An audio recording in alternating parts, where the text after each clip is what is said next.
সংসদের আসন চান না, আমাদের ভাইদের ঐক্য চান। আমরা আসন চাই না, ঐক্য চাই। আসন চাই না, ঐক্য চাই। আমাদের ভাই আজকে দুইজন হাতে হাত রেখে আমাদেরকে সাক্ষী রাখো, বাংলাদেশে এই দুইজনকে আলাদা দেখতে চাই না, আলাদা দেখতে চাই না। লিল্লাহি তাকবীর, লিল্লাহি তাকবীর। পীর সাহেব হুজুর এগিয়ে চলে, মামুনুল হক এগিয়ে চলো। মুসলমান জিজ্ঞেস করতে চাই, পীর সাহেব হুজুর আল্লামা মামুনুল হক যদি সব তন্ত্র মন্ত্র বাদ দিয়ে বাংলাদেশের খেলাফত প্রতিষ্ঠার জন্য ডাক দেয়, কে কে রক্ত দিতে প্রস্তুত আছো? হাত ওঠাও। অনেকে অনেক নামে আখ্যায়িত করে, আমি শুধু বলতে চাই ফজলুর রহমান সাহেব মনে রাখবেন, বাংলার মাটিতে আমরা ভাড়াটিয়া হিসেবে থাকি না। রক্ত দিয়ে কেনা, নিজের বাপের রক্ত দিয়ে কেনা মাটিতে বসবাস করি আমরা। এখানে আমরা অনেক রক্ত দিয়ে 1905 সালে বঙ্গভঙ্গ করেছিলাম, অনেক রক্ত দিয়ে ব্রিটিশদেরকে বিতাড়িত করেছিলাম, অনেক রক্ত দিয়ে 71-এর মুক্তিযুদ্ধের মঞ্চ প্রস্তুত করেছিলাম, রক্ত দিয়েছি শাপলা চত্বরে, রক্ত দিয়েছি জুলাই বিপ্লবে। সুতরাং আমার রক্তের সঙ্গে যদি কেউ গাদ্দারি করতে চায়, তার জিভ আমি টেনে ছিঁড়ে ফেলবো। আরে নির্বাচন ফির্বাচন অনেক পরের কাহিনী। কিসের নির্বাচন?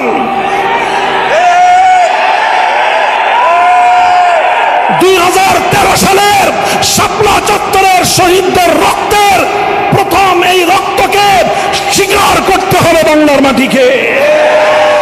24-এর সহস্রাধিক জুলাই যোদ্ধাদের রক্ত যে জন্ম গিয়েছিল, সেই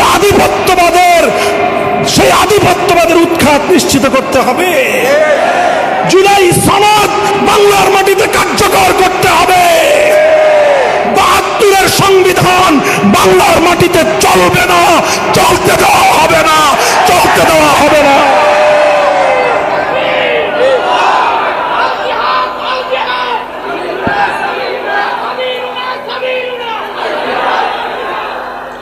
কাজেই আমি বাংলাদেশের সকল রাজনৈতিক পক্ষগুলোকে পরিষ্কার ভাষায় আমাদের বার্তা স্পষ্ট ভাষায় দিয়ে দিচ্ছি, 72 আর 24-এর যে সংঘাত, ওই সংঘাতে আমাদের আপোষ করার কোনো সুযোগ নাই।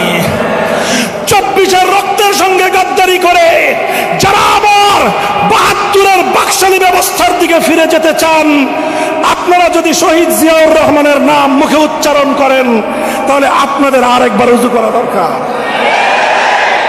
কাদেরকে হুজুর মাসলা শিখান? নিজের পূর্বপুরুষদের, নিজের দলের পূর্বপুরুষদের আদর্শ থেকে আপনারা বিচ্যুত হয়ে এ জাতির সঙ্গে ধোঁকাবাজি করবার রাজনীতি বাংলার মানুষ সহ্য করবে না।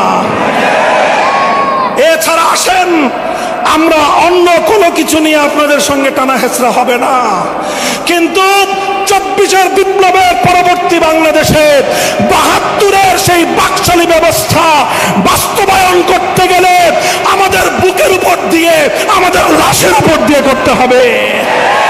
আমরা জীবন দেব, রক্ত দেব, রক্তের সাগর বইবে, কিন্তু 24-এর বিপ্লব ব্যর্থ হতে দেব না ইনশাআল্লাহ। বাংলাদেশে আর সেই সকল স্বৈরাচারীদের ভাস্কর্য নামক মূর্তি স্থাপন হতে দেওয়া হবে না। সেই সঙ্গে এটাও বলে দেই, জুলাই যোদ্ধাদের নামে অথবা আমাদের মহান শহীদদের জন্য রাষ্ট্রীয় ব্যবস্থাপনায়, রাষ্ট্রীয় স্থাপনায় ভাস্কর্য নির্মাণ করবার বিপজ্জনক খেলা কেউ খেলবার চেষ্টা করবেন না।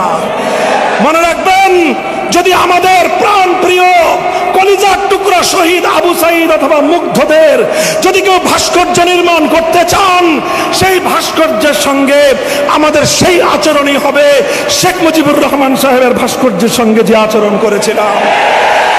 অথবা কেউ যদি শহীদ প্রেসিডেন্ট জিয়াউর রহমানের নামে কোনো ভাস্কর্য রাষ্ট্রীয় স্থাপনায় বসাতে চান, সে ভাস্কর্য জীবন দিয়ে প্রতিহত করব, ভেঙে গুড়িয়ে দেব।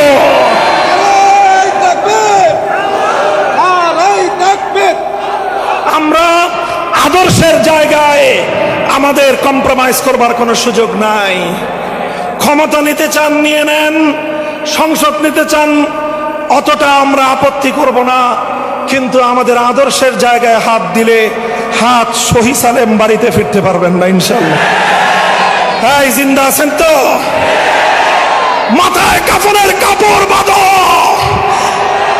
আবার জুলাইয়ের চেতনায় উজ্জীবিত হও, আবার স্বপ্নর হাতিয়ার নিয়ে মাঠে নামতে হবে, মাঠে নামতে হবে, মাঠে নামতে হবে।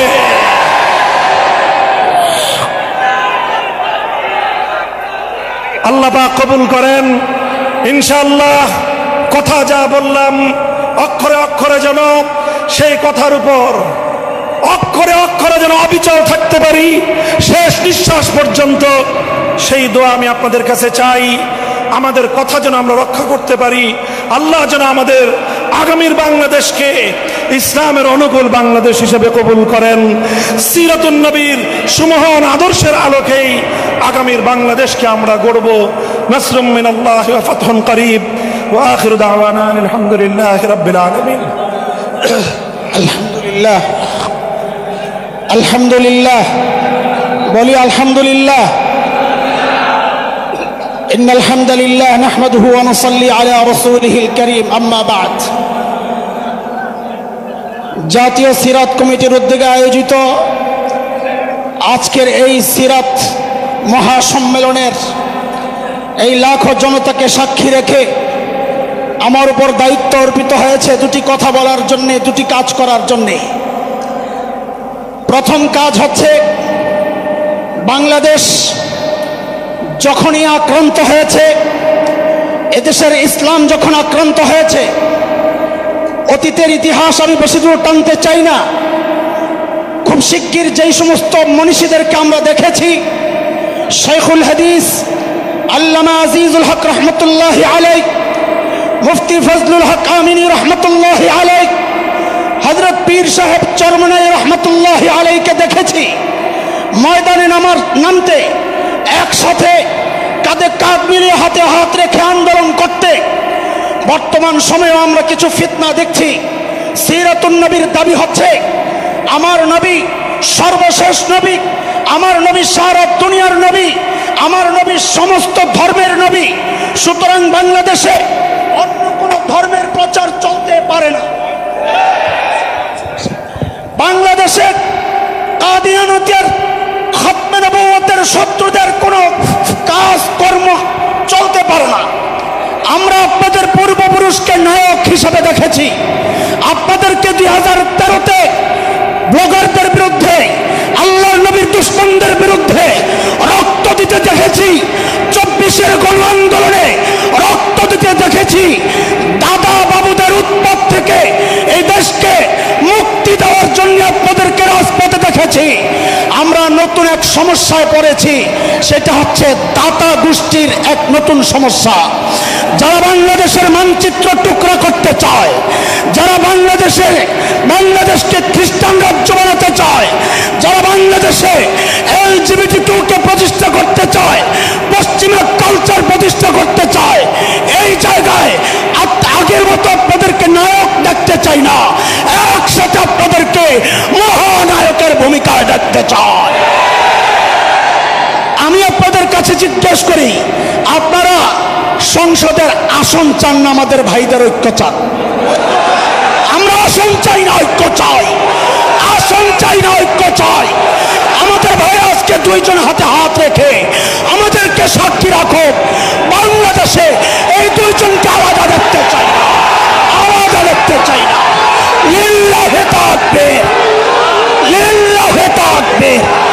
পীর সাহেব হুজুর এগিয়ে চলে, মামুনুল হক এগিয়ে চলো।